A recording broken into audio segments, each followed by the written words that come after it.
নমস্কাৰ বন্ধুসকল, আজি কথা পাতিম গৰুড় পুৰাণৰ অনুসৰি বা গৰুড় পুৰাণ অনুসৰি মৃতকৰ মৃত্যুৰ পিছত কোনোবা মনুষ্যৰ যদি মৃত্যু হয়, তাৰ মৃত্যুৰ পিছত সেই মৃতকৰ যি মৃতাত্মা আমাৰ ইয়াৰ পৰা ভূলোকৰ পৰা গৈ অৰ্থাৎ পৃথিৱীৰ পৰা গৈ জমপুৰীৰ পাওঁতে কিমান দিনৰ প্ৰয়োজন হয় আৰু কি কি প্ৰচেছ কি প্ৰক্ৰিয়াৰ মাজেৰে গৈ জমপুৰী পায়।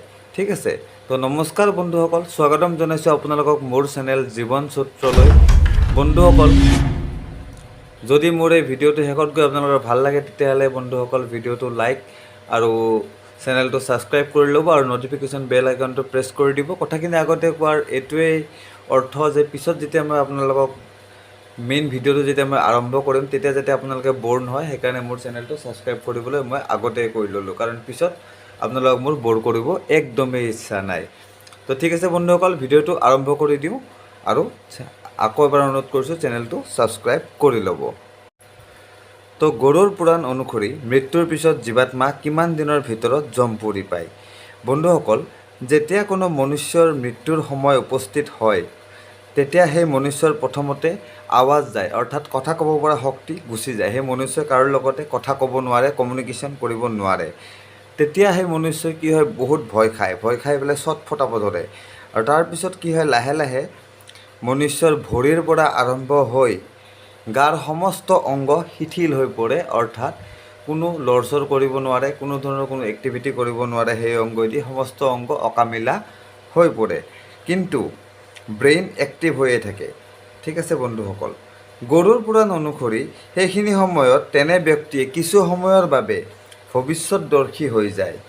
ঠিক আছে, অৰ্থাৎ ফিউচাৰত কি হ'ব, কাৰ ফিউচাৰত কি আছে, নিজৰ ফিউচাৰটো কেনেকুৱা হ'ব মৃত্যুৰ পিছত সকলো গম পায়, কিন্তু কাকো প্ৰকাশ কৰিব নোৱাৰে, কাৰণ তেওঁৰ ইতিমধ্যে সকলো অংগ বেকাৰ হৈ গৈছে।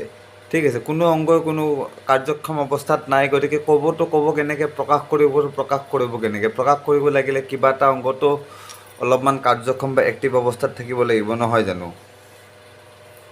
ঠিক আছে, তো বন্ধুসকল, গৰুড় পুৰাণত আৰু উল্লেখ আছে যে তাৰ পিছত যমদূত আহে। ঠিক আছে, যমদূত আহি পেলাই যম পাখেৰে বান্ধি জীৱাত্মাক শৰীৰৰ পৰা বাহিৰত উলিয়াই দিয়ে। যিজন মানুহৰ মৃত্যু হ'ল তেখেতৰ দেহৰ পৰা তেখেতৰ আত্মাটো যম পাখেদি বান্ধি পেলাই যমদূতে বাহিৰ কৰি দিয়ে। এনেদৰে এজন মানুহৰ মৃত্যু হয়, আৰু এই অৱস্থাটোকে মানুহৰ মৃত্যু হোৱা বুলি কোৱা হয়।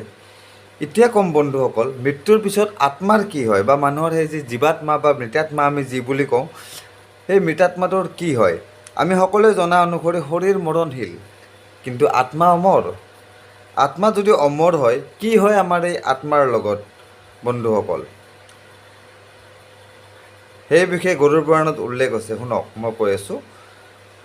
আত্মাই জমপুৰী পাওঁতে সৰ্বমুঠ 46 দিন সময়ৰ প্ৰয়োজন হয়। যেতিয়া কোনো এজন মনুষ্যৰ মৃত্যু হয় তেতিয়া তেখেতৰ আত্মা ভূলোকৰ পৰা অৰ্থাৎ এই পৃথিৱীৰ পৰা গৈ জমপুৰী পাওঁতে 46 ডেজ 46 দিন সময়ৰ প্ৰয়োজন হয় গৰুড় পুৰাণ অনুসৰি। আৰু গৰুড় পুৰাণ অনুসৰি মনুষ্যৰ মৃত্যুৰ দিনাই মনুষ্যৰ আত্মা যমদূতে শৰীৰৰ পৰা বাহিৰ কৰি দিয়ে, যদিও লৈ নাযায়। ঠিক আছে বন্ধুসকল, তাৰমানে দেহৰ মৃত্যু ঘটাই দিয়ে, আত্মাটো বাহিৰ কৰি দিয়ে, কিন্তু লৈ নাযায়।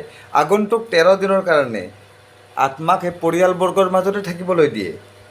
ঠিক আছে, এতিয়া প্ৰথম যিদিনাখন কি হয়, আত্মাক যেতিয়া শৰীৰৰ পৰা বাহিৰ উলিয়াই দিয়ে তেতিয়া আত্মাই পুনৰ নিজৰ শৰীৰত প্ৰৱেশ কৰিব চেষ্টা কৰে, কিন্তু ব্যৰ্থ হয়, কাৰণ সেইখিনি সময়ত কি হয়, যম পাখেদি আবদ্ধ হৈ থাকে আত্মা।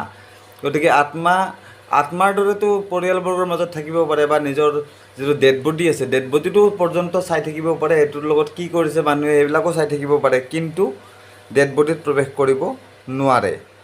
ঠিক আছে, আৰু সেইবাবে কি হয়, আত্মাই মানুহৰ যেতিয়া অন্তিম সংস্কাৰ যেতিয়া কৰে মৃতকৰ যিটো শৰীৰৰ যি অন্তিম সংস্কাৰৰ সকলো বিধি বিধান নিজৰ চকুৰ আগতে সমাপন হোৱা দেখা পায়, যদিও বেচেৰা একো কৰিব নোৱাৰে। মৃতদেহ সৎকাৰৰ পিছত যেতিয়া পৰিয়ালবৰ্গ ঘৰলৈ গুচি আহে শ্মশানৰ পৰা, ঠিক আছে, তেতিয়া মৃতকৰ আত্মাও পৰিয়ালবৰ্গৰ লগত আহি পুনৰ ঘৰ পায়, কাৰণ যিটো মোহ, এই মোহটো সম্বৰণ কৰিব নোৱাৰে। পৰিয়ালৰ মোহ, ইমান দিন আত্মাটো এটা শৰীৰত সোমাই সেই পৰিয়ালৰ লগত আবদ্ধ হৈ আছে, পৰিয়ালৰ এটা মোহত বন্দী হৈ আছে, গতিকে সেই বন্দিত্ব, সেই মোহৰ বান্ধন ইমান সোনকালে কেনেকৈ ছিঙি যাব। সেইকাৰণে কি হয়, আত্মাটো পুনৰ আহি পৰিয়ালবৰ্গৰ লগত আহি ঘৰ পায়। ঠিক আছে। আৰু 13 দিনলৈকে, আগন্তুক যি 13 দিনলৈকে যিখিনি মানুহৰ মৃতকৰ কাম কাজ এইবিলাক সৎকৰ্ম খেদুৱালৈকে যিখিনি সময় লাগে, সেই 13 দিনলৈকে কি হয়, পৰিয়ালবৰ্গৰ লগতে ঘৰতে থাকে। যিখন ঘৰত আহি আত্মাটো আগতে আছিল জীৱিত অৱস্থাত, মৃত অৱস্থাটো সেই 13 দিনলৈকে নিজৰ ঘৰতে আত্মাটো থাকে। কিন্তু নিজৰ পৰিয়ালবৰ্গই, সেই আত্মাৰ পৰিয়ালবৰ্গই আত্মাৰ উপস্থিতি অনুভৱ কৰিব নোৱাৰে, বা আত্মাই যদি বিচাৰেও তেখেতে আত্মাই নিজৰ অৱস্থিতি পৰিয়ালবৰ্গৰ আগত জাহিৰ কৰিব নোৱাৰে। ঠিক আছে, কাৰণ জমপাখেদি আবদ্ধ হৈ থাকে, গতিকে এটা বান্ধোন লাগি থাকে। ঠিক আছে। আৰু সেইখিনি সময়ত আত্মাই কি কৰে, এই পৰিয়ালবৰ্গই যে পিণ্ডদান প্ৰচেছ যি কৰে, আপোনাৰ বংশ পৰিয়াল বা পুত্ৰই যি পিণ্ডদানৰ যিটো প্ৰক্ৰিয়া আমাৰ হিন্দু সমাজত, সেই পিণ্ডদান কৰে 13 দিনলৈকে, সেই পিণ্ডৰ ওপৰতে আত্মাই ভৰণ পোষণ কৰে। সেই যি আত্মাটো থাকে সেই পিণ্ডৰ ওপৰতে ভৰণ পোষণ কৰে। সেই পিণ্ডত যি দিয়ে আপোনালোকে তাকে খাই আত্মাই নিজৰ ভৰণ পোষণ কৰে। ঠিক আছে। আৰু সেইকাৰণে হিন্দু শাস্ত্ৰ মতে, হিন্দু নিয়ম মতে, সনাতন ধৰ্মৰ নিয়ম মতে 13 দিনলৈকে পিণ্ডদানৰ নিয়ম আছে। ঠিক আছে। সেইকাৰণে 13 দিনলৈকে পিণ্ডদান কৰা হয়। তাৰপিছত কি হয়, 13 দিন পিছত পুনৰ যমদূত আহি মৃতাত্মাৰ কাষত উপস্থিত হয়, আৰু যমপাশত বান্ধ খাই থকাৰ মৃতাত্মাক যমপাখেদি টানি টানি যমপুৰীলৈ লৈ যায়। ঠিক আছে। এতিয়া হয় যমপুৰীলৈ যোৱা মেইন যিটো যাত্ৰা, সেই যাত্ৰা আৰম্ভ হয় 13 দিন পিছত। গৰুড় পুৰাণ অনুসৰি এই যাত্ৰাৰ সময়ত বাটত বৈতৰণী নদী পাৰ হ'ব লাগে। ঠিক আছে। বৈতৰণী নদীক কোৱা হৈছে গংগা নদীৰ ৰুদ্ৰৰূপ বুলি। ঠিক আছে। গৰুড় পুৰাণ অনুসৰি আত্মাই যেতিয়া দেহৰূপী শৰীৰৰ বন্ধনৰ পৰা মুক্ত হৈ যায়, তেতিয়াৰ পৰাই মনুষ্য জীৱনত যিবিলাক পাপ কাম কৰিছে, যিবিলাক পুণ্য কাম কৰিছে, অকল পাপেই নহয়, যিবিলাক পুণ্য কৰিছে, সেই সকলোবিলাকৰ হিচাপ দিয়া আৰম্ভ হৈ যায়। যমপুৰী যোৱালৈকে এই সকলোবিলাকৰ হিচাপ ৰাস্তাই ৰাস্তাই দি যাব লাগে। অৰ্থাৎ যদি পাপ কাম কৰিছে, তেতিয়াহ'লে ৰাস্তাই ৰাস্তাই দুখ বেদনা কষ্ট ভুঞ্জি যাব লাগিব। আৰু যদি জীৱনত ভাল কাম কৰিছে কিবা নহয় কিবা, তেতিয়াহ'লে ৰাস্তাত যাওঁতে আপোনালোকৰ সেইবিলাক সুখ সুবিধা আপোনালোকে পাই যাব। ঠিক আছে। যমপুৰীত গৈ পেলাই বিচাৰ হ'ব, সেইটো বেলেগ। এতিয়া বন্ধুসকল কওঁ, কি হ'ব যেতিয়া আপোনালোকে মনুষ্য যেতিয়া দেহৰূপী শৰীৰৰ বন্ধনৰ পৰা মুক্ত হৈ যায়, তেতিয়াৰ পৰা মনুষ্যই জীৱনত কৰা কামৰ ফল পাবলৈ আৰম্ভ হৈ যায়। আৰু সেই নিয়ম অনুসৰি জীৱাত্মাই যেতিয়া বৈতৰণী নৈ পাৰ হয়, তেতিয়া নদীয়ে তাৰ প্ৰভাৱ দেখুৱায়। মই অলপ আগতে কৈছিলোঁ আপোনালোকক, নদীয়ে প্ৰভাৱ দেখুৱাবলৈ আৰম্ভ কৰে। অৰ্থাৎ যোন পুণ্যাত্মা সেই নদীৰ মাজেদি যদি পাৰ হয়, নদীৰ জল একদম শীতল হৈ থাকে, নদীত কোনো ধৰণৰ একো বস্তু নাথাকে, আৰামত নদী পাৰ হৈ গুচি যায়। ঠিক আছে। আৰু যদি এইখিনি সময়তে কোনোবাই যদি নিজৰ জনমত বা আগৰ জনমত মৃত্যুৰ আগত যদি কোনোবাই কিবা দান দক্ষিণা কৰিছে, তেতিয়াহ'লে সেই মানুহে আৰামত বৈতৰণী নদী পাৰ হৈ যাব পাৰে। আৰু যদি কোনোবাই গোদান কৰিছে জীৱনত, গোদান মহান দান যদি কোনোবাই কৰিছে মৃত্যুৰ আগে আগে হ'লেও, তেতিয়াহ'লে কি হয়, সেই নিগুৰত ধৰিয়ে তেখেতৰ জীৱাত্মাই বৈতৰণী নৈ পাৰ হৈ যায়, কোনো ধৰণৰ কষ্ট নহয়। এতিয়া কওঁ, যিবিলাক পাপাত্মা, যিবিলাক মানুহে মৃত্যুৰ আগতে বহুত পাপ কাম কৰিছে, ঠিক আছে, সিহঁতৰ কাৰণে নৈৰ ৰূপটো কেনেকুৱা হয়। সিহঁতৰ কাৰণে নৈৰ যি পানী থাকে, সেই পানী ঠাণ্ডা পানীৰ জেগাত, যি সুমধুৰ যি ঠাণ্ডা পানী থাকে, সেই ঠাণ্ডা পানীৰ জেগাত সেই পানী এতিয়া উতলিলে পানী কেনেকুৱা হয়, উতলা পানী হৈ যায়। উতলা পানী হৈ যায়, তাত নানান ধৰণৰ ঘৰিয়াল, এলিগেটৰ এইবিলাক বস্তু আহি যায়। ঠিক আছে। আৰু নানান ধৰণৰ কীট পতংগ আহি পেলাই সেইখিনি সময়ত যি জীৱাত্মাই সেই বৈতৰণী নৈখন সাঁতুৰি পাৰ হয়, সেই জীৱাত্মাক নানান ধৰণে প্ৰতাৰণা কৰে, নানান ধৰণে কষ্ট দিয়ে। ঠিক আছে। তাৰপিছত বৈতৰণী নৈ পাৰ হৈ যায়।